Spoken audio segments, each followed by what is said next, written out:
نحمده ونصلي على رسوله الكريم اما بعد فاعوذ بالله من الشيطان الرجيم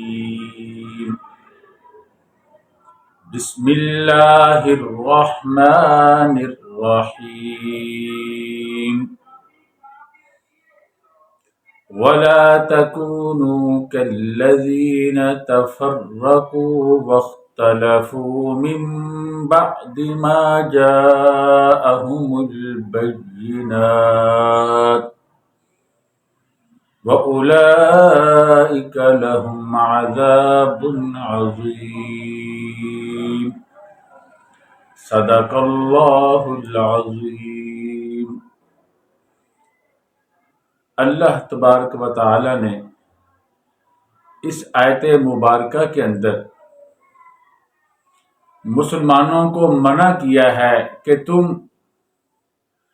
یہود و نصارہ کی طرح نہ ہو جانا، ولا تکونوا کالذین تفرقوا، ان لوگوں کی طرح نہ ہو جانا جو متفرق ہو گئے، جن کے اندر 72 فرقے بن گئے اور انہوں نے اپنے اندر پھوٹ پیدا کر لی۔ وَاخْتَلَفُوا مِن بَعْدِ مَا جَاءَهُمُ الْبَيِّنَاتُ، اور انہوں نے اختلاف کیا جب ان کے پاس واضح دلائل آ گئے، اس کے بعد انہوں نے اختلاف کیا۔ وَاخْتَلَفُوا مِن بَعْدِ مَا جَاءَهُمُ الْبَيِّنَاتُ، بینات کا معنی واضح، جب ان کے پاس واضح دلائل آ گئے پھر انہوں نے اختلاف کیا۔ وَأُولَئِكَ لَهُمْ عَذَابٌ عَظِيمٌ، یہی وہ لوگ ہیں کہ ان کے لیے عذاب عظیم ہے۔ آپ ذرا اس آیت مبارکہ کے اوپر توجہ مرکوز کیجئے۔ اللہ تعالیٰ فرماتے ہیں جب واضح دلائل آ گئے پھر انہوں نے اختلاف کیا۔ معلوم ہوا کہ جو اختلاف واضح دلائل کے بعد کیا جائے، یعنی قرآن کریم اور احادیث رسول صلی اللہ علیہ وسلم بالکل واضح ہو، ان میں کسی قسم کا اختصار، ابہام، اجمال نہ ہو، بالکل واضح ہوں اور آپس میں بظاہر کوئی تعارض بھی ظاہری طور پر جو ہوتا ہے وہ تعارض بھی نظر نہ آ رہا ہو، تو ایسے واضح دلائل پھر اختلاف کریں تو یہ جو اختلاف ہوتا ہے یہ نفسانیت کی وجہ سے ہوتا ہے، بغیم بینہم، اس کی وجہ ہوتی ہے، اس کی وجہ نفسانی خواہشات ہوتی ہیں جس کی وجہ سے یہ اختلاف پیدا ہو جاتا ہے۔ اور اگر حق پرستی دل میں ہو، اللہ رب العزت کا خوف ہو، خشیت الہیہ قلب کے اندر موجود ہو تو پھر یہ اختلاف پیدا نہیں ہوتا، اس لیے کہ اس کے دلائل بہت واضح ہوتے ہیں۔ اب یہاں پر جو بات سمجھانے کی کوشش کرنے جا رہا ہوں وہ یہ ہے، آج کل کچھ لوگ تقلید کو شرک کہتے ہیں اور وہ اس کو اسی اختلافات جس کا اس نص میں ذکر کیا اسی کے تناظر میں اس کو دیکھتے ہیں اور اس کو بھی لا کر یہاں پر کھڑا کر دیتے ہیں کہ ائمہ کا اختلاف ہوا، کسی نے اس کی بات مان لی، کسی نے اس کی بات مان لی، تو یہ تو کہتے ہیں اختلاف ہے۔ اس لیے وہ کہتے ہیں تقلید جو ہے وہ شرک ہے، اور خود وہ اپنے علماء کی تقلید کرتے ہیں، اپنی اردو کی کتابیں جو ہیں ان کی تقلید کرتے ہیں، اور اپنے آپ کو وہ اہل حدیث بھی کہتے ہیں، خود صریح احادیث کا انکار کرتے ہیں، اپنے آپ کو سلفی کہتے ہیں، خود سلف صالحین، فقہا، علماء، حتیٰ کہ صحابہ کرام تک کی توہین و تذلیل کرنے سے باز نہیں ہوتے۔ اللہ رب العزت اتنی بڑی گمراہی سے ہر کسی کو بچائے۔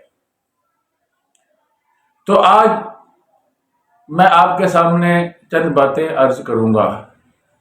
پہلی بات یہ ہے کہ یہ اجتہاد یہ قیاس یہ وہاں پر ہوتا ہے جہاں پر نص صریح نہ ہو، جیسا کہ اس آیت مبارکہ سے بھی آپ کو معلوم ہو گیا کہ واضح دلائل نہیں ہے تو وہاں پر ظاہر ہے۔ جب وہاں پر ہم کسی مسئلے کا حکم معلوم کرنے کی کوشش کریں گے تو وہاں پر پھر انسانی عقل جو ہے وہ نصوص کے اندر، قرآن و حدیث کے اندر نظائر تلاش کرتی ہے، نظائر تلاش کرنے کے بعد وہ اس پہ حکم لگاتی ہے، جیسا کہ حضرت معاذ بن جبل رضی اللہ تعالیٰ عنہ کی حدیث میں ہے۔ جب رسول اللہ صلی اللہ علیہ وسلم نے ان کو یمن کا گورنر بنا کر بھیجا تو فرمایا اگر تمہارے سامنے کوئی معاملہ آئے تو تم کیسے فیصلہ کرو گے؟ انہوں نے فرمایا اقضی بکتاب اللہ، اے اللہ کے رسول صلی اللہ علیہ وسلم، میں اللہ تعالیٰ کی کتاب کے ساتھ فیصلہ کروں گا، اس میں تلاش کروں گا، اسی کے مطابق فیصلہ کروں گا۔ اللہ کے نبی صلی اللہ علیہ وسلم نے فرمایا اگر تم اللہ کی کتاب میں وہ معاملہ نہ پاؤ پھر کیا کرو گے؟ فرمایا اقضی بسنت رسول اللہ، میں اللہ کے نبی صلی اللہ علیہ وسلم کی سنت کے مطابق فیصلہ کروں گا۔ اللہ کے نبی صلی اللہ علیہ وسلم نے فرمایا اگر میری سنت میں بھی نہ پاؤ اس معاملے کو پھر کیا کرو گے؟ انہوں نے فرمایا اجتہد برأیی ولا آلو، میں اپنی رائے کے ساتھ اجتہاد کروں گا مگر اس اجتہاد میں سستی نہیں کروں گا، کوتاہی نہیں کروں گا، غفلت نہیں برتوں گا۔ اللہ کے نبی صلی اللہ علیہ وسلم نے حضرت معاذ بن جبل رضی اللہ تعالی عنہ کے سینے پہ ہاتھ مارا اور فرمایا الحمدللہ الذی وفق رسول اللہ صلی اللہ علیہ وسلم لما یرضا رسول اللہ صلی اللہ علیہ وسلم۔ تمام تعریف اس ذات کی ہے جس نے اللہ کے رسول صلی اللہ علیہ وسلم کے قاصد کو اس کی توفیق دی جس کو اللہ کے رسول صلی اللہ علیہ وسلم پسند فرماتے تھے۔ اسی طرح بنو قریظہ کا جو غزوہ ہوا اس میں بخاری شریف میں ذکر ہے اور یہ حدیث جو ہے سنن کبریٰ للبیہقی کے اندر موجود ہے جو میں ابھی حضرت معاذ بن جبل رضی اللہ تعالیٰ عنہ کی بیان کر کے فارغ ہوا ہوں۔ اور یہ بنی قریظہ کی جو روایت ہے ان کے جو غزوے کے بارے میں جو حدیث آپ کے سامنے ذکر کر رہا ہوں یہ بخاری کے اندر موجود ہے۔ اللہ کے نبی صلی اللہ علیہ وسلم نے فرمایا لا یصلین احد اسرا الا فی بنی قریظہ، کوئی بھی تم میں عصر کی نماز راستے میں نہ پڑھے، بنو قریظہ کے پاس جا کے پڑھے۔ تو واقعہ یہ ہوا کہ راستے میں عصر کی نماز کا وقت ہو گیا۔ بعض صحابہ کرام نے فرمایا اللہ کے نبی صلی اللہ علیہ وسلم کے الفاظ کو نہ دیکھو، اس کی روح کو سمجھو۔ آپ صلی اللہ علیہ وسلم کا یہ مقصد نہیں تھا کہ راستے میں نماز اگر قضا ہوتی ہے تو قضا کر دو، وہاں ضرور پہنچو، اس وقت وہاں ضرور پہنچو ہر حالت میں، اگر اس وقت نہیں پہنچ سکتے تو راستے میں نماز قضا کر کے پھر بھی وہیں پہنچو، بے شک لیٹ بھی ہو گئے ہو۔ بعد میں تو الفاظ کو دیکھا، انہوں نے نماز قضا کر دی، وہیں جا کے پڑھنا پسند کیا۔ دوسرے حضرات نے کہا نہیں، اللہ کے نبی صلی اللہ علیہ وسلم کا یہ مقصد نہیں تھا، آپ صلی اللہ علیہ وسلم کا مقصد یہ تھا کہ جلدی پہنچو، اب جلدی تو پہنچ نہیں سکے، ہم لیٹ ہو گئے، اب ہم عصر کی نماز بھی قضا کر دیں، یہ اللہ کے نبی صلی اللہ علیہ وسلم کا مقصد نہیں تھا۔ انہوں نے راستے میں عصر کی نماز پڑھ لی۔ جب نبی اکرم صلی اللہ علیہ وسلم کو اس بات کا علم ہوا تو آپ صلی اللہ علیہ وسلم نے، چونکہ دونوں اللہ کے نبی صلی اللہ علیہ وسلم کی بات پہ عمل کرنے کی کوشش کر رہے تھے، کوئی بھی ایسا نہیں تھا جو اپنی خواہشات کی اتباع کر رہا ہو، دونوں اللہ کے نبی صلی اللہ علیہ وسلم کی بات پر عمل کرنے کی پوری کوشش کر رہے تھے۔ اللہ کے نبی صلی اللہ علیہ وسلم نے کسی پہ بھی نکیر نہیں فرمائی۔ اور اسی طرح اللہ تعالیٰ فرماتے ہیں یا ایھا الذین آمنوا اطیعوا اللہ واطیعوا الرسول اللہ کی اطاعت کرو. سب سے پہلے اللہ کی اطاعت. پہلی دلیل کتاب اللہ. وَأَطِيعُوا الرَّسُولَ, دوسری دلیل سنت رسول صلی اللہ علیہ وسلم. وَأُولِي الْأَمْرِ مِنْكُمْ, اور تیسری دلیل جو ہے اولو الامر کا بتایا آپ صلی اللہ علیہ وسلم. اس سے مراد فقہا علماء ہیں کہ ان کی بات کو مانو. اور آگے فرمایا یہ ان کی بات جب ان میں اتفاق ہے, اختلاف نہیں ہے, یہ اجماع آ گیا. فَإِن تَنَازَعْتُمْ فِي شَيْءٍ فَرُدُّوهُ إِلَى اللَّهِ وَالرَّسُولِ إِن كُنتُمْ تُؤْمِنُونَ بِاللَّهِ وَالْيَوْمِ الْآخِرِ ذَلِكَ خَيْرٌ وَأَحْسَنُ تَأْوِيلًا. اگر کسی بات میں اختلاف کرو تو اس کو اللہ اور اس کے رسول کی طرف رد کر دو. رد کرنا دو طرح سے ہو سکتا ہے کہ نصوص صریحہ میں لے جاؤ, اللہ کے نبی صلی اللہ علیہ وسلم کی سنت میں جو صریح احکامات ہے اس کی طرف لے جاؤ, کتاب اللہ میں جو صریح احکامات ہے اس کی طرف لے جاؤ. ایک تو رد کرنا یہ ہے لوٹانا, یعنی کہ دوسرا لوٹانا یہ ہے کہ ان میں غور کر کے ان میں سے مسئلے کو کا استنباط کرو, اس میں سے مسئلے کو نکالو جسے قیاس کہا جاتا ہے. تو یہاں سے بھی معلوم ہو گیا قیاس جو ہے استنباط کرنا, قیاس کرنا, جو اس کی جو نظائر ہیں ان میں غور کر کے اس مسئلے کو نکالنا. تو قرآن کریم کی اس آیت مبارکہ سے بھی معلوم ہو گیا کہ علماء جو مجتہدین ہیں ان کی اتباع کرنی چاہیے. اب رہا یہ مسئلہ, تقلید کی حقیقت بالکل واضح ہو گئی. تقلید کی حقیقت کیا ہوئی؟ اصل بات جو ہے وہ اللہ کی ہے.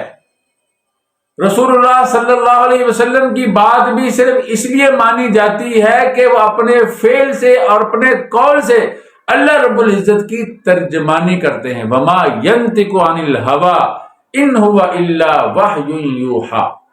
وہ اپنے قول سے اپنے فعل سے اللہ رب العزت کی ترجمانی کرتے ہیں, اس لیے ہم ان کی بات کو مانتے ہیں.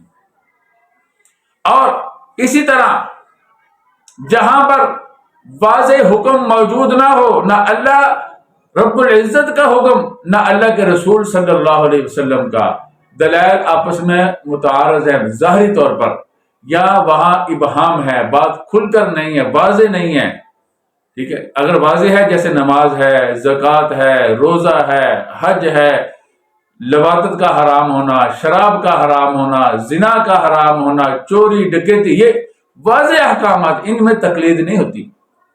جہاں واضح احکامات ہے وہاں تقلید نہیں ہوتی. اچھی طرح سمجھ لیجئے, جہاں پر کوئی بھی نص موجود ہو قرآن کریم کی یا اللہ کے نبی صلی اللہ علیہ وسلم کی احادیث کی شکل میں, وہاں پر تقلید نہیں ہوتی. تقلید وہاں ہوتی ہے جہاں یہ چیزیں موجود نہ ہوں, نصوص موجود نہ ہو یا نصوص واضح نہ ہو.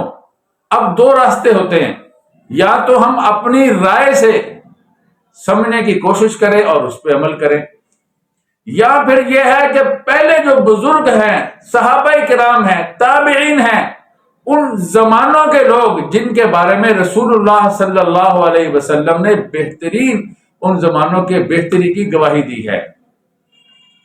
مشہود لہا بالخیر, وہ قرون ثلاثہ جن کے بارے میں رسول اللہ صلی اللہ علیہ وسلم نے فرمایا کہ یہ بہترین زمانے ہیں. تو ان زمانوں کے جو بزرگ ہیں یا تو ان کی بات کو مان لیں, ان کی عقل کے اوپر, ان کے استنباطات کے اوپر اعتماد کر لیں. دوسرا یہ ہے کہ ہم اپنی بات کے اوپر اپنی عقل پہ اعتماد کر لیں. فرق صرف یہ ہے کہ ہم ان کی عقل پہ اعتماد کرتے ہیں, اس لیے کہ وہ دیانت میں بھی ہم سے بڑھ کر, علم میں بھی ہم سے بڑھ کر, فقاہت میں ہم سے بڑھ کر, احادیث کو جاننے میں ہم سے بڑھ کر, کتاب اللہ کو جاننے میں ہم سے بڑھ کر, ذہانت میں ہم سے بڑھ کر, برائیوں گناہوں سے بچنے میں ہم سے بڑھ کر, اس لیے ہم ان کی بات مانتے ہیں. اور کچھ لوگ کہتے ہیں اپنی بات مانو. تو یہاں سے گمراہی شروع ہوتی ہے. اور اگر کوئی آدمی ایسا ہے, یہ حکم اس کے بارے میں ہے کہ وہ تقلید کرے جس کو کوئی علم نہیں ہے, وہ عربی بھی نہیں جانتا, عربی کے علوم کو ہی نہیں جانتا, خواہ وہ کرنل ہے, جنرل ہے, کچھ بھی ہے, مگر ان علوم سے ناواقف ہے, تو اس کے لیے یہ حکم ہے.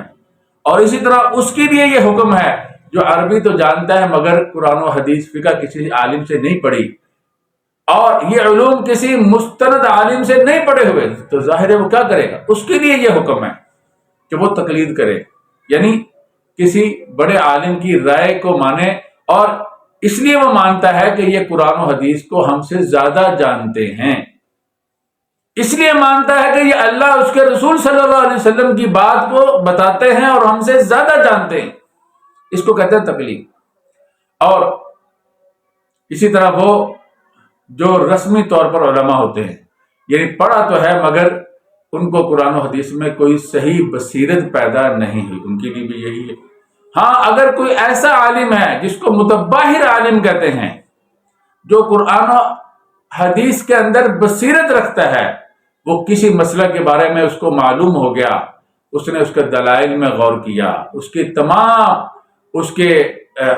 تمام پہلو سے اس مسئلے کو دیکھا، پھر وہ سمجھتا ہے کہ یہ مسئلہ جو ہے یہ فلاں حدیث کے خلاف ہے، یا اس کے اندر کسی دوسرے عالم کی رائے وہ قرآن و حدیث کے زیادہ قریب ہے، تو اس کے لیے ضروری ہے کہ وہ اس عالم کی رائے کو مانے۔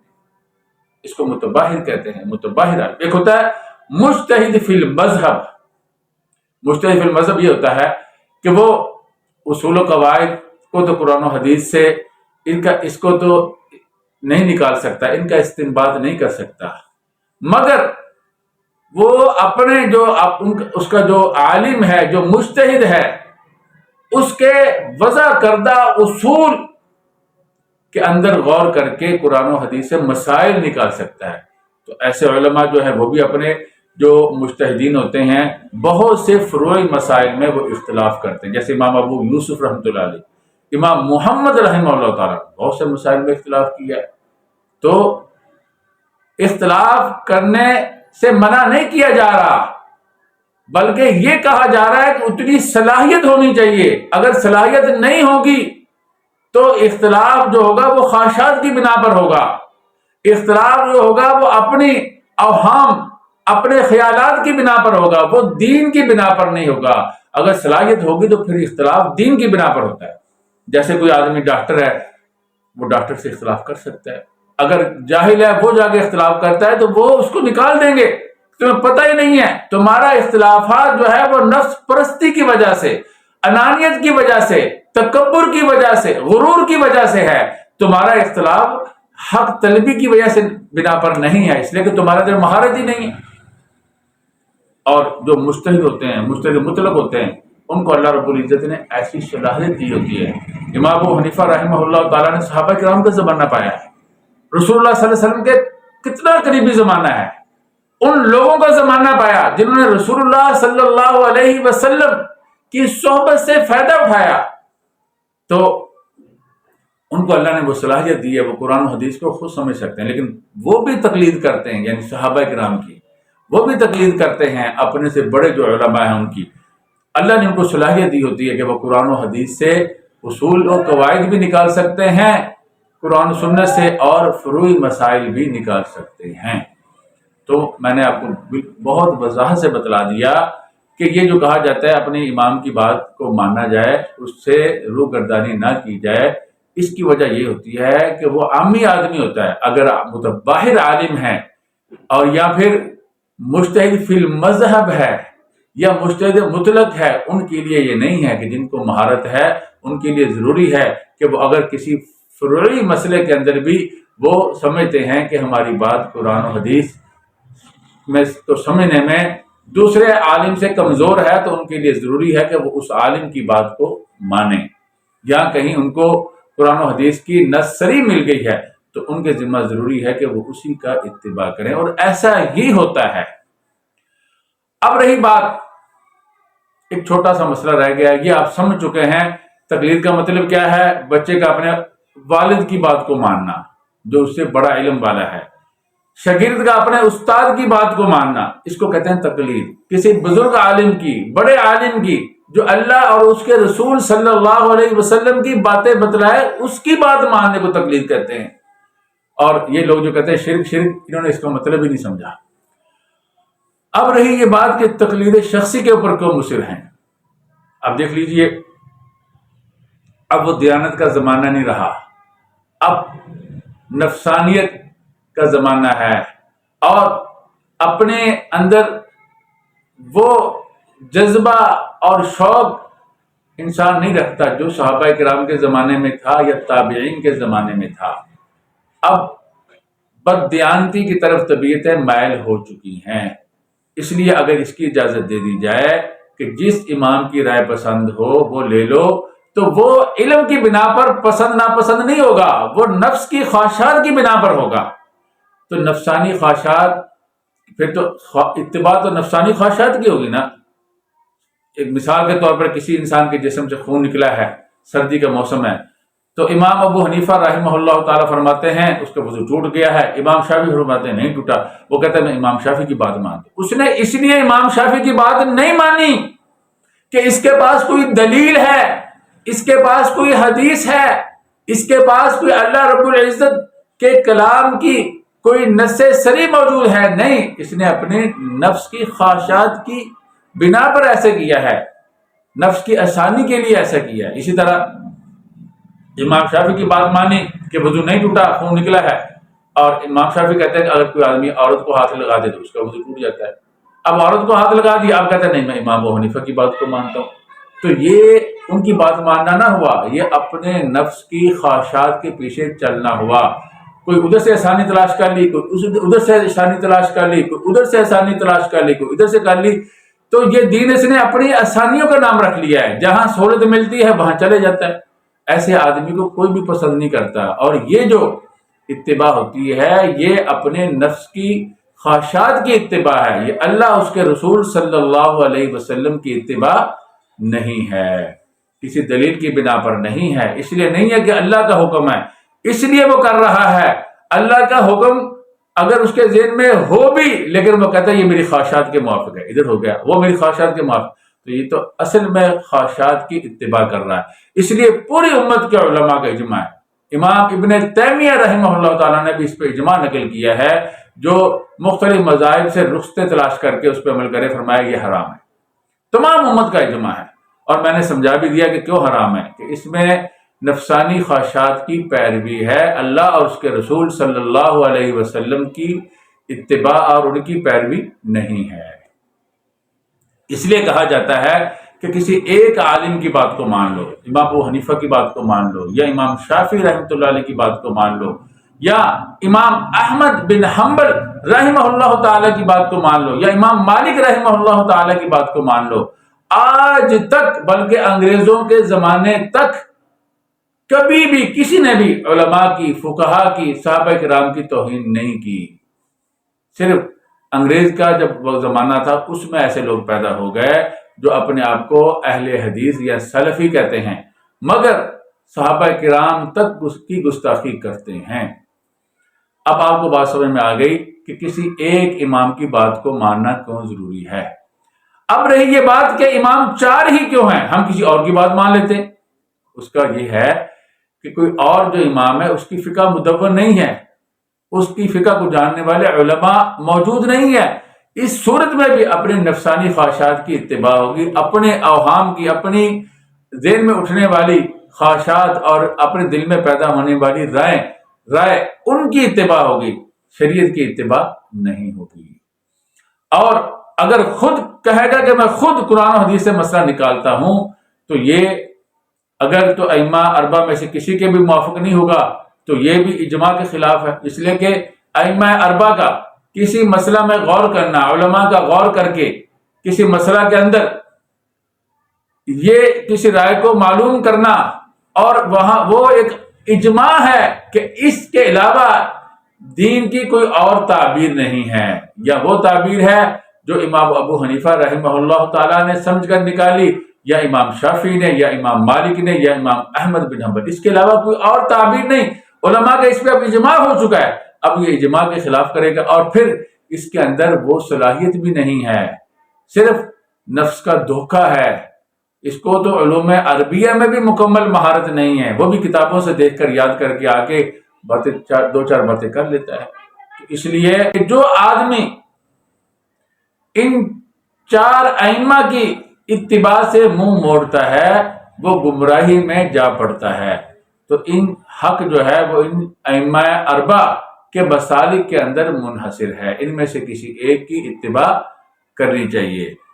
تو تقلید شخصی کیا ہوئی کہ ان میں سے کسی ایک کی ہر مسئلے میں بات ماننا، اور مطلق تقلید کیا ہوئی، جہاں آسانی دیکھی وہاں چلا گیا۔ تو مطلق تقلید جو ہے وہ اس زمانے میں اس لیے اس سے منع کیا جا رہا ہے، اس سے نفسانی خواہشات کا دروازہ کھلتا ہے۔ خلاصہ یہ ہوا، اب میں نے تقلید کے بارے میں بھی بتلا دیا، اس کی اقسام کے بارے میں بھی بتلا دیا، اور وہ اختلافات جو رحمت ہیں فقہا کے، علماء کے، ان کے بارے میں بھی بتلا دیا۔ اس آیت مبارکہ میں اس اختلاف کی طرف اشارہ ہے جو اختلاف کسی علم کی بنا پر نہیں ہے، وہ جو اختلافات ہے وہ نفسانی خواہشات کی بنا پر ہیں، اس لیے اللہ رب العزت نے ان اختلافات سے منع فرمایا ہے۔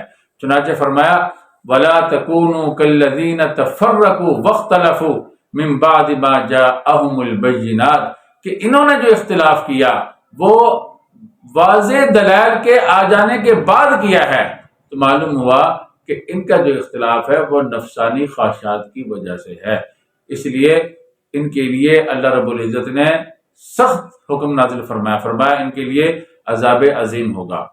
تو اللہ تعالیٰ سے دعا کرنی چاہیے اللہ رب العزت ہمیں سواد اعظم یعنی فقہا علماء کی بات کو ماننے کی توفیق عطا فرمائے، اور ائمہ اربع میں سے جس کی جو تقلید کر رہا ہے اللہ رب العزت اس کو بھی دین کے اندر صحیح بصیرت بھی عطا فرمائے، اور اس کے لیے اس میں برکت عطا فرمائے، آسانیاں پیدا فرمائے۔ اور جو لوگ فقہا کی، علماء کی توہین کرتے ہیں اللہ رب العزت ان کو بھی ہدایت عطا فرمائے۔ وآخر دعوانا ان الحمد للہ رب العالمین۔